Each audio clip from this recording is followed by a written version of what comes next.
आजच डाउनलोड करा आणि तुमच्या आवडत्या मालिकांचा आनंद लुटा।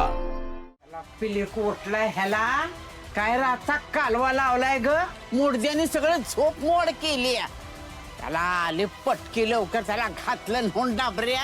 आत्याबाई तुम्ही थांबा जरा, अहो तुम्ही जावा की आणि समजाव दोघांच नाही। हा तुमचंच ऐकते ती जावा, तुला तर हे असलं चांगलं नाही बरं बाई, आत्ताच लगीन झालंय त्यांचं तवर आहे असं पुढं कसं होणार आहे?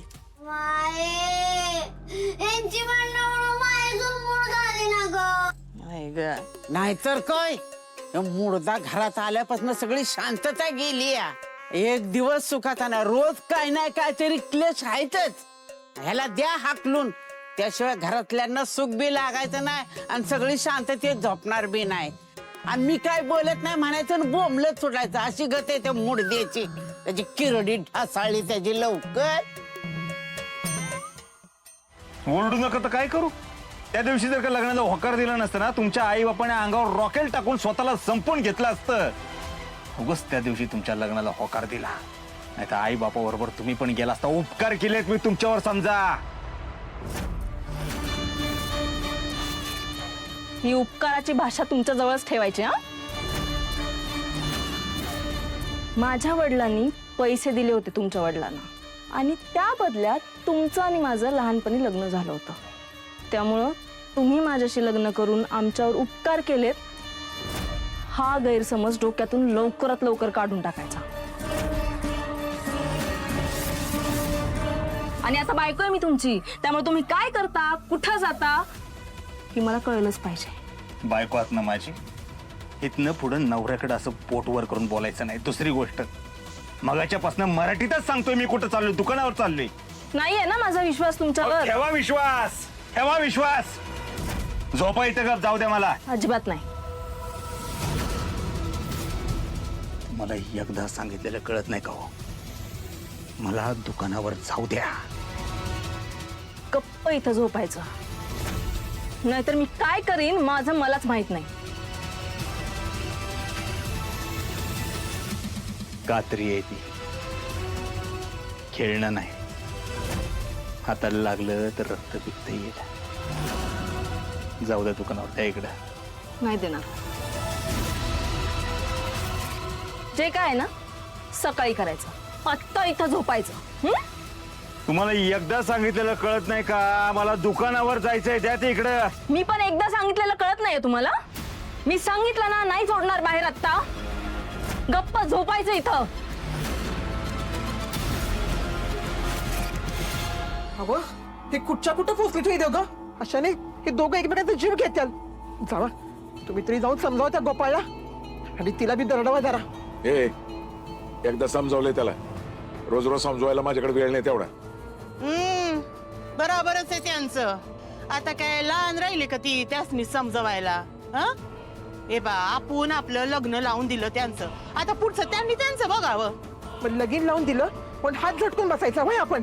अहो घरातली मोठी माणसं पण काय जबाबदारी हाय का नाही आपली? हाय की जबाबदारी हाय, मग जा तूच जा समजव त्यासनी, तुझाच लिहूक येतो, तुझंच ऐकन जा। असं आहे करंजी, आता माझा लोक तुझा लोक करायला लागलीस वय? अगं सुधाकरच्या टायमाला मी कधी म्हणले नव्हते असं की तू जाऊन समजव म्हणून तुझ्या लेकाला? ए यार पुरे झाला तुमचा तमाशा। आता आपली भांडणं होत होती, माझे वडील पडले का कधी भांडणात आपल्या? हा तरी इतके वर्ष संसार केला की नाही आपण? मग हे बघ, कोणाच्या भानगडीत आपण काय पडायचं नाही, त्यांचं त्यांना गोंधून घेऊ देत। चला आता, चला झोपा सगळे। ए चला चला, चल ग। अहो पण चल। साहेब आता लग्न झालंय आपलं, मी तुम्हाला आपलं मानलंय, माझं प्रेम आहे तुमच्यावर, त्यामुळे आता माझं जे काही होईल ना तुमच्या बरोबरच होईल। आता तुम्हाला जर माझ्यासोबत जगायचं नसेल ना तर मग तुम्ही मरा,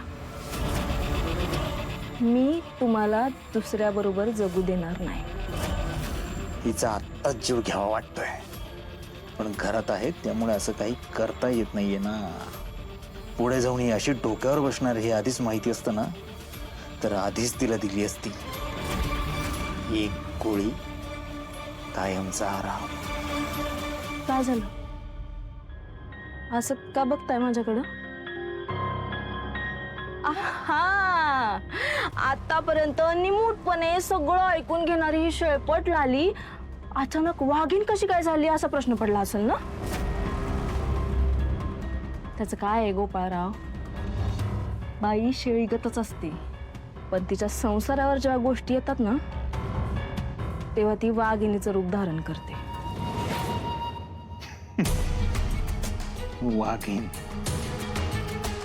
वाघीण नाही तुम्ही, एक मूर्ख मुलगी आहात. अक्कल नाहीये तुम्हाला.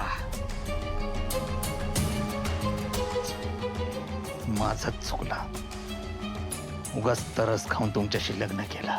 चुकलं ना, झाली ना चूक, मग आता निस्तरायची ती.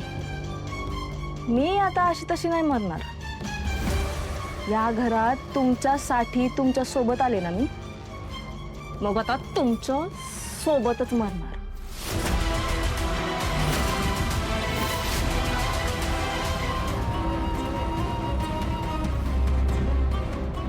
लीजिए ना. ये अकेलापन भी कितना मुश्किल होता है ना. आपको भी बहुत तकलीफ होती होगी ना.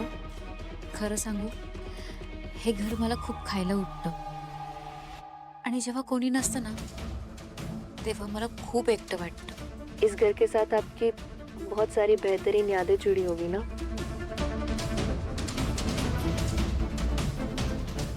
अगदीच असं नाहीये. जेव्हा मी नवीन नवीन लग्न करून घरी आले होते ना पहिल्यांदा, तेव्हा हे माझी खूप काळजी घ्यायचे, माझी लाड करायचे, मला फिरायला घेऊन जायचे. पण मग नंतर नंतर हे खूप बदलले. 4 भिंतीच्या आत मला कोंडून ठेवायला लागले, मला मारायला लागले. कधीच कुठे जाऊन देत नव्हते हे. मी जरी गेले तरी सतत माझ्यावर नजर ठेवून असायचे. पर ऐसा क्यों करते थे वो. पुरुषांची नजर वाईट असते ना म्हणून. म्हणजे आम्ही कधी बाहेर फिरायला गेलो ना तर बाकीचे पुरुष माझ्याकडे असे वाईट नजरेने बघायचे आणि आमच्यांना असं वाटायचं की मी त्यांना भाग पाडते माझ्याकडे बघायला, म्हणून ते सतत माझ्यावर संशय घ्यायचे, मला खूप मारायचे देखील.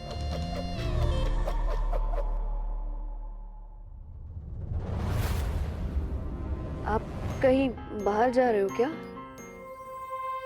नाही तो ये बैग. हां, ते जुनं सामान, म्हणजे कपाटात खूप जुन्या साड्या झाल्या आहेत ना, तेच मी बाजूला काढून ठेवत होते बॅगेत. बाकी काही नाही. आपके चेहरे से ही पता चल रहा है आप मुझसे झूठ बोल रही है. मुझे पता है आपने उस नकली गोपाल के साथ भाग जाने का प्लान बनाया होगा, पर आपको कैसे बताऊं, वो फंसा रहा है आपको.